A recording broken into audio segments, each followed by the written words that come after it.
விருதுநகர் மாவட்டம் காரியாம்பட்டி உள்ள அரசு பள்ளியில் மிகவும் மோசமான நிலை நிலவுகிறது. அந்த பள்ளியில் கட்டிடத்தின் பல இடங்கள் சுவர்கள் தினமும் உதிர்ந்து விழுகின்றன. சாந்து கண்டுகள், கல் துண்டுகள் தரையில் சிதறி கிடக்கின்ற இப்படிப்பட்ட ஆபத்தான கட்டிடத்தில் நூற்றுக்கணக்கான மாணவ மாணவிகள் தினமும் படிக்கின்றார்கள். இந்த நிலையில் குழந்தைகளுக்கு எந்த நேரத்தில் ஆபத்து வரலாம் என்று பெற்றோர்கள் மிகவும் பயத்தில் இருக்கிறார்கள். எங்கள் குழந்தைகளின் உயிருக்கு யார் உத்தரவாதம் கொடுப்பார்கள் என்று கண்ணீரோடு கேட்கிறார்கள் தாய்மார்கள்.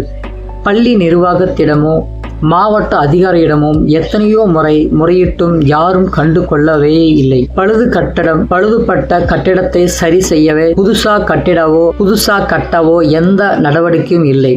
இதனால் கோபமடைந்த பெற்றோர்கள் இனி தங்கள் பிள்ளைகளை இந்த ஆபத்தான பள்ளிக்கு அனுப்ப மாட்டோம் என்று உறுதியாக சொல்கிறார்கள். மேலும் தெருவில் இருக்கிற போராட்டத்தையும் தொடங்கியுள்ளனர். அரசு இந்த பள்ளியை உடனடியாக சரி செய்யாவிட்டால் போராட்டத்தை மேலும் தீவிரப்படுத்துவோம் என்று பெற்றோர்கள் எச்சரிக்கை விடுத்துள்ளனர். நண்பர்களே, இந்த வீடியோ பார்க்கிறீர்களா? மறக்காம ஒரு லைக் பண்ணுங்க. ஜேசிப் லைவ் சேனலை ஃபாலோ பண்ணிக்கோங்க. இந்த குழந்தைகளுக்கு நீதி கிடைக்கணும். அரசு உடனடியாக கண் விழிக்கணும். இந்த ஆபத்தான பள்ளியை உடனடியாக சரி செய்யணும். இது மட்டுமில்ல நண்பர்களே, இந்த மாதிரி தமிழகத்தின் எத்தனையோ பள்ளிகள் இப்படி இடிஞ்சு விழும் நிலையில் இருக்கு.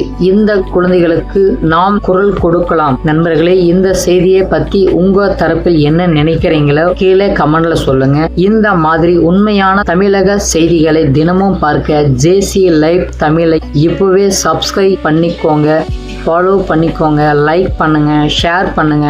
நன்றி நண்பர்களே, வணக்கம்.